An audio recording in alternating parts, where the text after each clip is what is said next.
Hello, my dear friends. Let's start with the chapter 17, Preparing for the Dimensional Shift.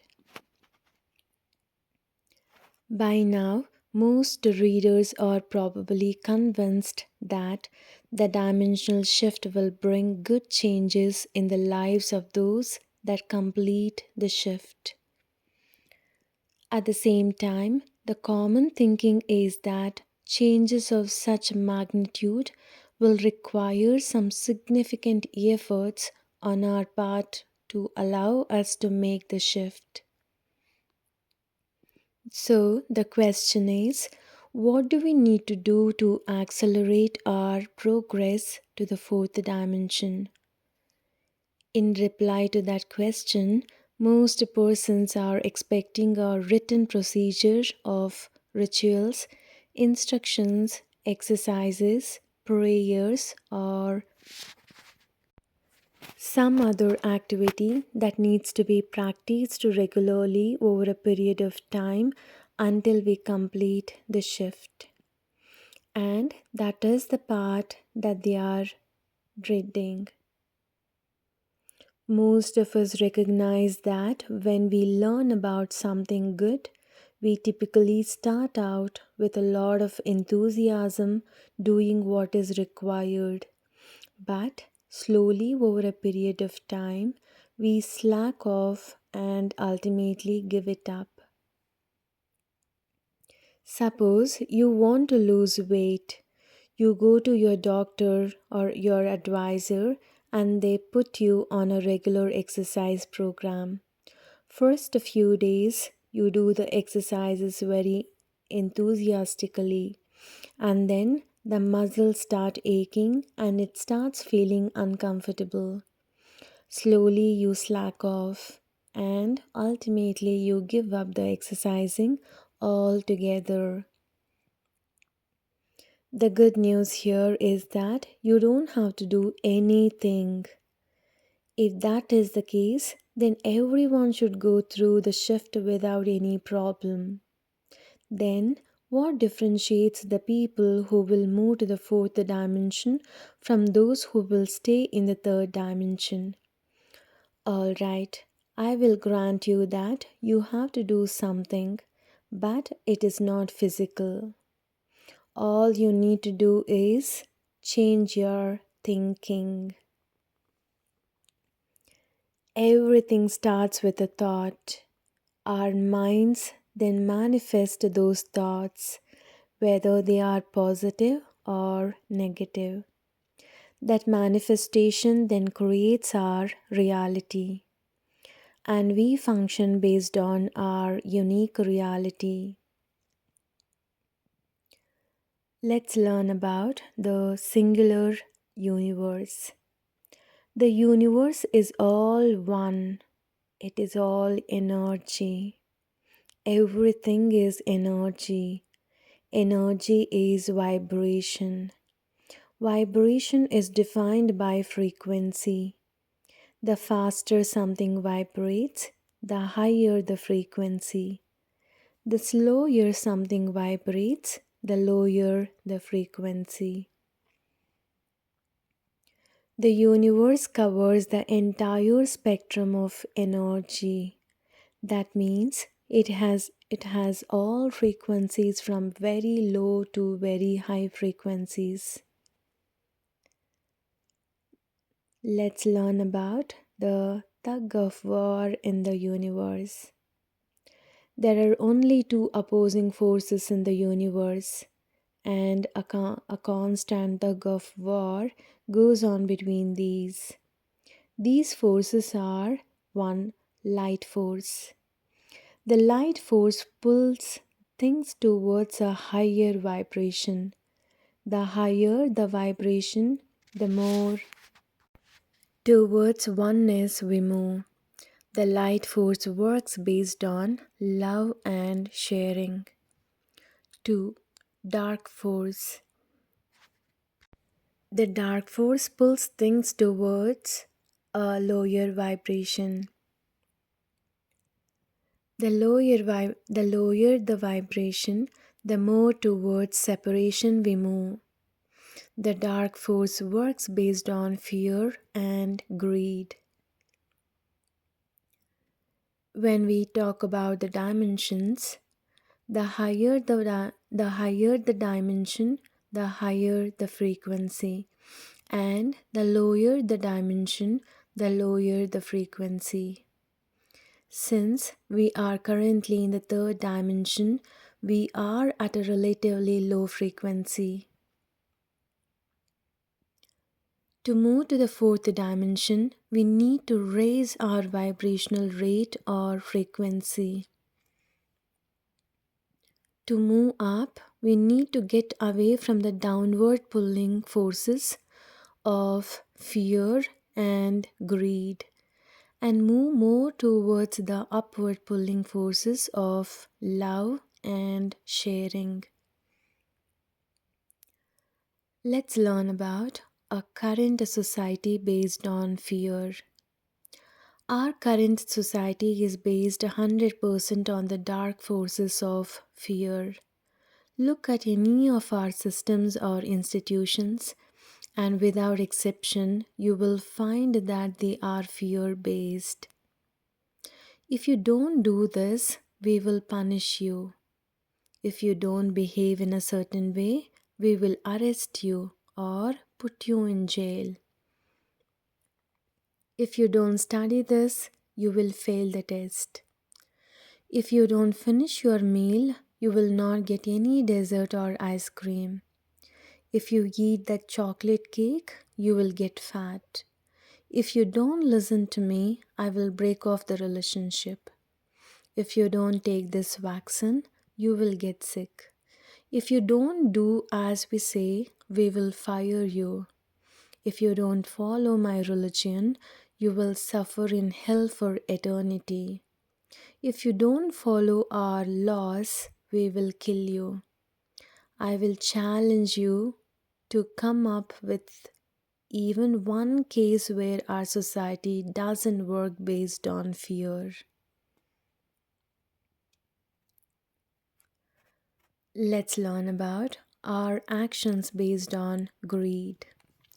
If you analyze your own behavior, you will notice that if you are not doing something out of fear, then you're almost certainly doing it out of greed. Greed means the desire to acquire something for yourself. This is why we have a world with such polarities. The difference between the rich and the poor keeps growing. One person can keep billions of dollars in the bank while millions of others literally starve to death. One person can have 4 cars parked in the garage while hundreds walk to work. One lady can have hundreds of pairs of shoes in the closet while hundreds of others walk bare feet since they cannot afford shoes. One person has a bank locker full of gold and diamonds, while hundreds cannot pay for their children to go to school. Once again, we can go on with these real life situations, but the point is that almost all our actions are based on greed. The combination of fear and greed keeps our society under the influence of the dark force and stuck in the low third dimension. We are like hot air balloons that want to go up but are tethered to the ground with the ropes of fear and greed. We need to cut those ropes if we want the balloon to go up. Let's learn about eliminate all fears. All of us cannot all of us can do it. A fear is nothing but an irrational thought. Imagine you are afraid of spiders. You are sitting in your bedroom and suddenly on a wall across the room you notice the spider. Suddenly start screaming, sweating, jumping on the bed, or maybe even running out of the room. Your heart starts beating really fast. Most probably, a spider never did any harm to you anyway. You are so big. The spider is so small. You can squish the spider easily, and the spider can't do anything to you. In fact, the spider should be afraid of you. You look like a giant to the spider, yet you are the one jumping up and down and screaming. How rational is that? Well, now some of you may be thinking that spiders are little things, but you are genuinely afraid of bigger and more serious things that affect your daily life. Is your fear more serious?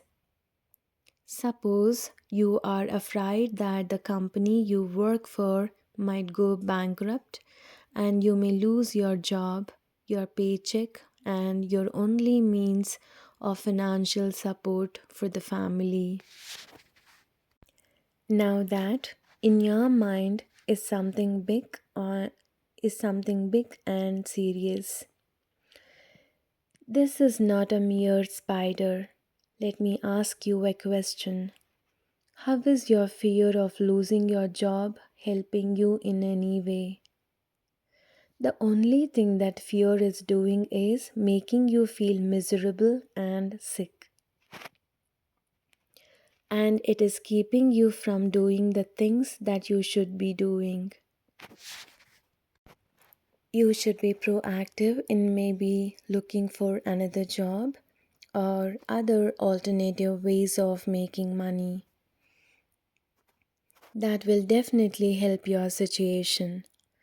On the other hand, you can sit and worry and be afraid of losing your job all you want. It will not keep your company from going bankrupt or keep you from losing your job. So, if your fear is not helping you in any way whatsoever and only making you sick, then why do you want to keep that fear? Actually, fears are very easy to get rid of. If you have a strong mind, you can decide and instantly let go of the fears, and you will no longer be afraid. But for others, if you need some help, go visit a hypnotherapist. Hypnotherapy is the only way to get rid of fears very fast and easily. Let's learn about living a fear free life. I have no fears of any kind. What should I be afraid of? What is the worst thing that you can do to me? Kill me? So, if I'm not afraid of death, then why should I be afraid of anything else? And why should I be afraid of death? Why should anyone be afraid of death? People are afraid of death simply because they do not know what happens at death. In a way, it is the fear of the unknown. As soon as you realize that the soul is eternal and only the physical body dies, then there is no fear of death. As hypnotherapist, whenever we do a past life regression for anyone, we always take the person through their death scene in the past life, and the person always experiences death as a big relief. Whenever anyone experiences death 2 or 3 times, they automatically lose all fear of death. If you look at it from the soul's point of view, birth is the most traumatic event, and death is the most relieving event. The soul is free originally, At the point of birth, the soul gets imprisoned in the physical body and it stays imprisoned all through our life. Only at the point of death, the soul can leave the body and be free again. Hence, for the soul, birth is like going to jail and death is like getting out of jail. We would we would you which would you prefer, going to jail or getting out of jail? And why should anyone be afraid of death? Why should anyone be afraid of getting out of jail? If I'm not afraid of death, why should I be afraid of anything else? The moment you let all fears go, the dark force has no hold on you. That means you have cut one of the two ropes keeping your balloon tethered to the ground when it really wants to fly high. Now let's learn about let your balloon float free. Now all you have to do is to cut the only rope holding your balloon down, that is greed. As mentioned earlier, greed is holding things for your own self and not really sharing with others who might be in need. I'm not suggesting that you take a oath of poverty. Depriving yourself of things is definitely not the answer. In fact, some of the churches that make their priests take a vow of poverty are the richest organizations in the world. Let us analyze greed. Let us say a Mr. X has a decent lifestyle, a good regular income, and maybe $1 million in the bank. Yet, Mr. X is unsatisfied, looks at his friend who has $10 million in the bank, feels comparatively poor, and desires to add $10 million more to his bank account. Is Mr. X really poor? In his own mind he is because he has a much smaller bank account than his friend has. Suppose Mr. X doesn't end up with $10 million in the bank. Do you think Mr. X will now start feeling rich and happy? Most probably, Mr. X will now compare himself with someone that has $100 million in the bank. Now he will feel that he is short $90 million. Mr. X feels even poorer now that he has $10 million in the bank. So, where does the cycle end? It never does. Even the richest man in the world wants his money to double. And if it does double, then he wants it to double again. Greed has no end. The more a person has, the more he wants. It is a vicious spiral with no end to it. Eliminate greed and fly free. All we need to do is cut the last tether of greed and let your balloon fly free. We do not need to sacrifice a comfortable lifestyle to let greed go. All you have to do is analyze whether you really need that extra money or property, and if so, how is that going to make your life better? If the answer is that mainly it just fulfills your desires and makes you look good compared to others, just like Mr. X's extra millions, then that is greed. Let go of the desire and the greed automatically vanishes. I repeat, let go of the desire and the greed automatically vanishes. Instead, have desires for things that you can share with others, and others can also enjoy along with you. Now you are free of the influence of the dark. The moment you let go of the influence of the dark, you automatically start moving up. Let the light help move you up. Now that your balloon has been freed from the tethers, you need to embrace the light to accelerate your upwards journey. Light operates on the basis of love and sharing. What is love? When you truly love someone, you become one with them. When you are one with the other person, you cannot possibly hurt the other person. If you did, you will be feeling the hurt, and it will be like hurting yourself. When you really love someone, you want to share everything with that person. For example, if you love your spouse or your children, you obviously share everything with them. You do not hold back things for your personal use and let your spouse and children suffer from the lack of these.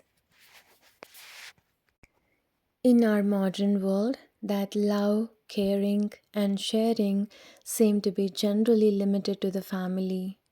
In ancient times, and even today in some groups that we might call primitive, that caring and sharing extended out to the entire tribe or the entire village. That means our modern civilization on earth has gone farther and farther into separation. That means we have been influenced more by the dark forces than we have been by the light forces. We need to become more like the ancient civilizations that cared for the whole tribe or the whole village. And then we need to move beyond that by extending that love and caring to cover all of the mankind. Most people confuse liking and love. Why is it that a couple very much in love with each other gradually starts hating each other? Because their love is conditional. What is unconditional love? Almost all of us are practicing I'm sorry, I repeat. Almost all of us are practicing conditional love at all times. Without consciously realizing it, my thinking is I'm perfect.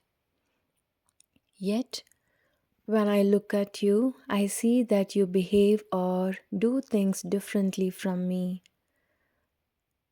I do not like that part. I want you to change. I want you to behave the way I behave. If you do, then you will be the perfect. You will be perfect too. If you become perfect like me, then I will love you. So, where is the problem if I want to make you perfect? The problem is, you think you are already perfect, and you want me to change and become perfect like you. But why would I change? In my view, I'm already perfect. So if I change, I will become imperfect. We are constantly asking and expecting people to change and become like us. And we are, in effect, telling them that if they change, then we will love them. That is conditional love. Unconditional love is the answer. Since each of us thinks we are perfect, none of us want to change. The moment we realize that each person is unique and different from us, and we start fully accepting them as they are, then we have no problem. That means total acceptance without requiring any change. I love you the way you are. I accept you as perfect. This is unconditional love. As soon as you stop expecting others to change and start accepting the persons as they are, you truly start loving everyone unconditionally. Now your balloon moves up very fast. Soon you ascend to the fourth dimension. Love is equal to light is equal to DNA activation. Russian researchers have proven that light will activate DNA. Unconditional love provides the light and activates DNA. DNA activation in turn leads to a higher consciousness and takes us to the fourth dimension. Fortunately, we have a lot of help in making this transition. Turn to the next chapter to see how this help is being provided. This is the end of the chapter. Thank you.